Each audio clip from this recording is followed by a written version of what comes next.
ایک دفعہ کا ذکر ہے کہ ایک بطخ دریا کے کنارے رہتی تھی۔ وہ بیچاری ہمیشہ بیمار رہتی تھی۔ ایک دن اس کی طبیعت زیادہ خراب ہو گئی تو وہ ڈاکٹر کے پاس گئی۔ ڈاکٹر نے اسے بتایا کہ تمہاری بیماری ایسی ہے کہ تم جلدی مر جاؤ گی۔ اسے یہ سن کر بہت صدمہ ہوا، کیونکہ اس کے پاس ایک انڈا تھا۔ اسے ڈر تھا کہ اگر میں مر گئی تو اس انڈے کا کیا ہوگا، جس میں سے جلد ہی بچہ نکلنے والا تھا، اور پھر اس بچے کو کون سنبھالے گا۔ لہٰذا وہ اپنے سب دوستوں کے پاس گئی جو جنگل میں رہتے تھے۔ اس نے اپنے دوستوں کو اپنی ساری کہانی سنائی، لیکن انہوں نے مدد سے انکار کر دیا۔ بطخ نے ان کی کافی منتیں کی کہ خدا کے لیے تم لوگ میرے مرنے کے بعد میرے بچے کو اپنے پاس رکھ لینا۔ لیکن کسی نے اس کی بات نہ مانی۔ بطخ بیچاری کیا کرتی؟ اس کے ذہن میں خیال آیا، کیوں نہ میں بھائی مرغے کے پاس جاؤں، وہ ضرور میری مدد کرے گا۔ لہٰذا وہ مرغے کے پاس گئی اور اسے سارا قصہ سنایا۔ مرغ بھائی، آپ میرے بچوں کے ماموں جیسے ہو، پلیز آپ ہی میرے بچے کو اپنے پاس رکھ لینا۔ مرغا بولا، میں تمہارے بچوں کو رکھ لیتا، لیکن میری بیگم مرغی یہ بات نہیں مانے گی، لہٰذا مجھے بہت افسوس کے ساتھ کہنا پڑ رہا ہے کہ میں یہ کام نہیں کر سکتا۔ بطخ ادھر سے مایوس ہو کر اپنے گھر واپس آ گئی اور سوچنا شروع کر دیا اب کیا کیا جائے۔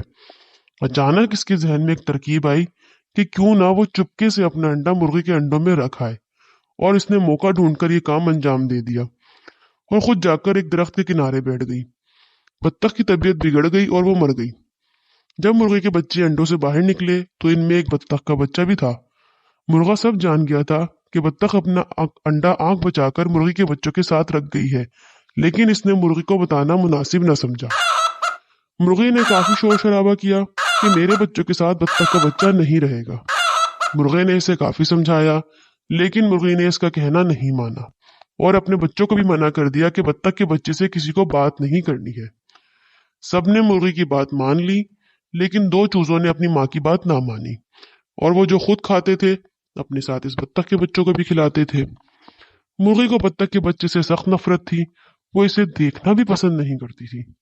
ایک دن مرغی کے ذہن میں ایک خیال آیا کہ ہم سب مل کر دریا کی سیر کو جائیں گے، سب واپس آ جائیں گے اور بطخ کے بچے کو وہیں چھوڑ آئیں گے، اس طرح اس سے جان چھوٹ جائے گی۔ وہ لوگ سیر کو نکلے۔ وہاں پہنچتے ہی ایک چوزا دریا کے کنارے چلا گیا۔ اس کا پیر پھسل گیا اور وہ ڈوبنے لگا۔ یہ دیکھ کر مرغی زور زور سے چلانے لگی، ارے بچاؤ، ارے بچاؤ میرے بچوں کو۔ بطخ کے بچے کو تیرنا آتا تھا۔ اس نے فوراً دریا میں تیرنا شروع کر دیا اور چوزے کو نکال کر باہر لے آیا۔ مرغی نے جب یہ دیکھا تو اسے اپنے کیے پر کافی شرمندگی ہوئی، اور اس نے بطخ کے بچے سے کہا، مجھے معاف کر دو، آج سے تم میرے بیٹے ہو۔ اس طرح وہ سب ہنسی خوشی رہنے لگے۔ دیکھا بچوں، کیسے بطخ کے بچے نے مرغی کے بچے کو بچایا اور کیسے اس کا بھی بھلا ہوا۔ اسی لیے تو کہتے ہیں کر بھلا تو ہو بھلا۔